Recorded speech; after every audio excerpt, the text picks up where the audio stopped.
Welcome back again to Mobile Service Monday, everybody. 2 weeks in a row with a big surprise behind the wall. No Jeremy Stevens, just Nathan Bennett. We had a great chat last week, talked about the reasons why he loves being a mobile service tech, which came down to reason number one, he gets to pet dogs. Reason number two, he gets to pet dogs. And reason number three, he gets to pet dogs. So that's what we summed up in our conversation last week. Make sure you go back and watch that if you have not seen it. There's a whole bunch of other great information in there too. But Nathan, welcome back again to Mobile Service Monday. Always glad to be here. And it must be nice for Jeremy to just go off on vacation. It must be. I wouldn't know and you wouldn't know because we're here working. So all right, and so this week we got you in your home away from home, the van where you spend your weeks.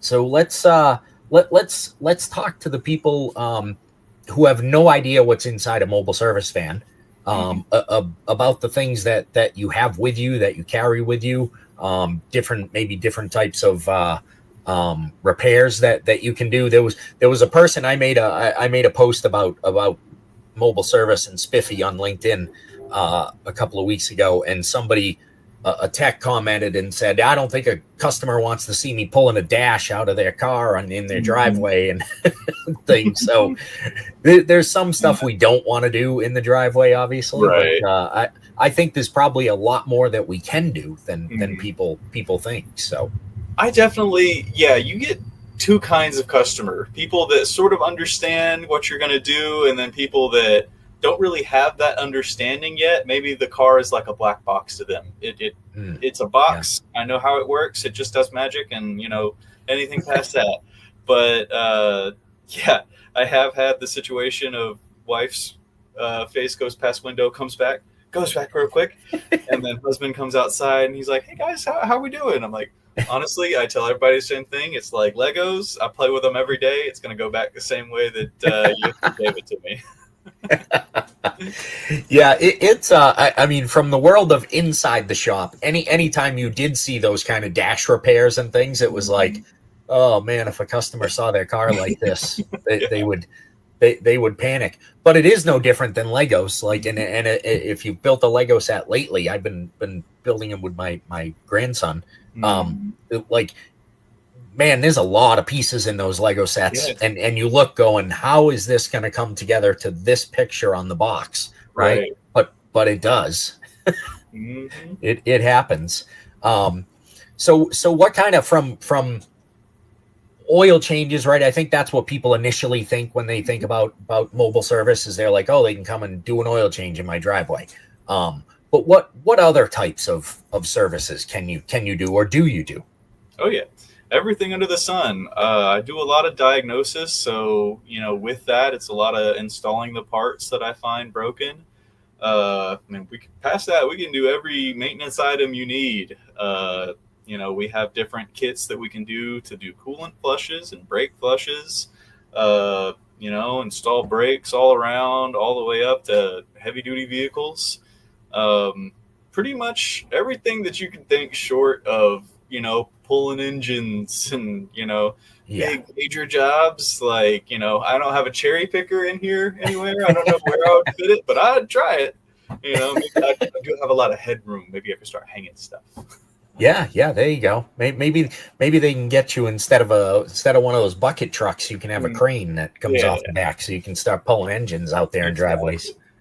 That's mobile service that takes 4 days in the driveway. Customers would love it. Right. Yeah. So you guys have a tire truck too, right? So you can come and do tires right there at their house for them. Yep, we have 2 operational tire vans, and we do a lot of fleet work with that. And then even the average Joe that just needs a quick patch and doesn't want to wait an hour and a half in the shop, you can come right out. You stay at home, get it done. There you go. So with do you do any of the fleet work stuff that yes, sir. gets done? So what's different for the dealerships out there, again, who are looking to do mobile service and are kind of like, I don't know if I have I have enough customer work and they hear us talk about fleet work and they go, well, there's a lot of big companies around. Maybe I could do that. What Right. types of things are you doing for the fleets, and how does that look different from the customer work that you're doing? So with fleets, the way it's different is typically they'll have a lot more work to do at one location. You know, you'll pull up and do 5 to 10 oil changes versus just one, which definitely works out. You're not spending the gas that it takes to get to every which customer all Yeah, over sure. town. But there is also the diag side of fleet. You know, we're keeping these customers on the road so they can make their money in their business. Yeah. So at that time, it's usually like get it right and make sure it's, you know, running at the end of the day so we can launch them tomorrow. Yeah, I mean, that's the fleet side of things is those two pieces, right? From your side, Hmm. it's economy of scale, right? You can go there and do 5, 10, Oh, yeah. 15 vehicles without moving the van. Um, and from the fleet side, Mm. it's keeping their fleet running without dropping a van off at the dealership. And it's probably going to be there 2 days, even if it only Yeah. takes a couple hours to get it done, because they got to have somebody drop it off in the morning, and then they're going to pick it off the next morning. So now they lost that van for 2 shifts, And or there's type no, vehicle, whatever it is. right. And there's no like, oh, let me think about this. Let me see if we have it in the budget. It's like, oh, that'll Yeah. fix it. Okay, bet. Please perform the work. Yeah.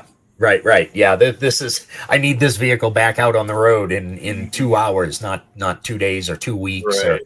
or whatever it takes. Yeah. I feel like fleet is maybe an area that dealerships who are doing mobile service or thinking about mobile service Mhm. are maybe missing an opportunity. Um, Right. and I think traditionally, when you talked about fleet in the dealership world, from the shop world, Hmm. it conjures up pictures of big trucks and Hmm. that type of fleet, and they're like, oh man, this is more headache than it's worth, or they're bigger vehicles than we can even put on a lift in the shop. But those aren't necessarily the fleets that you're actually working with. Yes and no. There are plenty of like larger vehicles that we service. That is Hmm. like the big money makers that you'll find, or you know, the Yeah. ring power. You're working on super duties all day, but there are plenty of these plumbing companies, electrician companies. They got a Yeah. fleet of F-150s, and you know the transit F-150s as well. Hmm. There are plenty of smaller vehicles out there. A lot of them actually drive Mavericks as well, if they're more like a, you know, this is the manager's car. Interesting. Yeah. That I think that's more of a Florida thing. I can't think of any Maverick up here Oh yeah. that's being driven as a company vehicle, but Hmm. maybe they're just not wrapped, so I don't know that it's a company vehicle. Maybe I definitely see a lot of county vehicles, and you know, everything's flat. You might get stuck in the mud somewhere, but you know, Yeah. as long as you know where you're going, Maverick's fine. So as you're working out of the van, Jeremy and I have talked before that all of you guys like to have your van kind of set up differently, the way Hmm. that you like it. There's probably certain places that things have to be in the van. Oh, Um, 100%. yeah, but other than that, the individualizing of the van. What are some of the things that you see people doing? What's a van you walked into with one of your other tech brothers and went, why in the world would you keep that there? Right. I've seen some very interesting mods, I would say. Like, as you can see above my head, like the top shelf up here is typically the best place that you can store the 5 gallon jugs. The Yeah, different, I've got O20, I've got, you know, washer fluid, coolant fluid.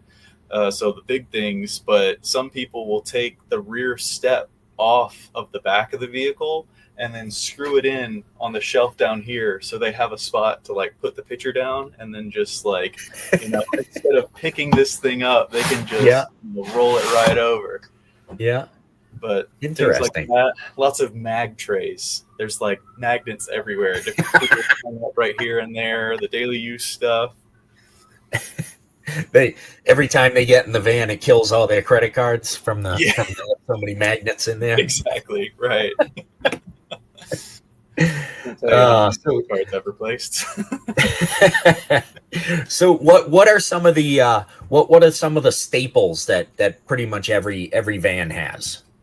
Well, definitely basic oil change stuff. I usually see uh, this back cabinet by the door typically always has, your 3/8 ratchet set, your oil pan, all that sort of stuff. And then everything else, you'll just kind of see different configurations of like, am I more of a drawer person? Am I more of like a stuff everything in a cabinet?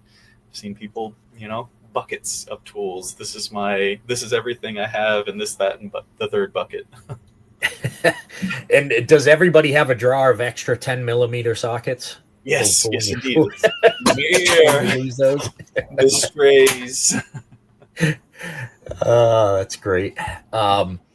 What would be something that I'd be surprised to find on the van if I walked into it? That's a good one. Oh, I know one buddy that keeps his PlayStation in the back.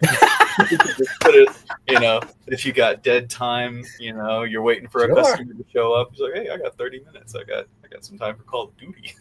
There you go. There you go. Just the little creature comforts here and there. Hey, listen, that's part of the discussion that we had last week, right? About why be a mobile service tech, because you can do those kind of things with your little bit of downtime. You do that in the shop, and I guarantee you that downtime is going away. Right, that's a fact. Don't tell nobody I brought it out. Nobody knows. Yeah. It's I will just say I am patiently waiting for Thanksgiving to be over so I can put my Christmas decorations up on the truck. Oh, nice. Listen, my wife's already decorated the house for Christmas, so you don't have to wait. You can do it now. Yeah, I will admit my son was putting up our Christmas tree in his Halloween costume. So Nice. the house is decorated. I just wanted to wait a couple more weeks for the All right. property. All right. I love it, man. It's just another way that you get to individualize your work area, right? And make it more enjoyable to be out there every day. Mm-hmm. All right. Well, Nathan, this has been another great week. We would be remiss if we did not talk about Spiffy, who keeps you guys running every single week. The only full stack mobile service platform, Spiffy equips dealers to rapidly launch and scale mobile service with software, vans, devices, and training, all backed by 4 million plus services, 10 years of real world results. Spiffy is built by operators for operators. All right. Nathan, any final thoughts for everybody out there? On the subject of Spiffy, I can't recommend it enough. It's constantly improving, and I've used multiple different ways to be able to send somebody a multi-point inspection, and they're always on top of things. Excellent. Love to hear that. And that's a big endorsement because you're out there doing it every single day, having to use Even that. when, you run into the bug here and there, it's smoothed over pretty quickly, honestly. Yeah. Well, there you go. That's the endorsement you want from a technician who is actually using the product, not a demo. So that's awesome. Nathan, thanks so much for being with us. Hopefully Jeremy returns safely from his vacation, and you can get back to just doing mobile service and not having to do his job too. Yeah, there's hours out there. This is cutting into my time. That's it. Got to get some hours. Got to get those hours. Nathan, thanks so much for joining us. Mm-hmm. Y'all have a good one.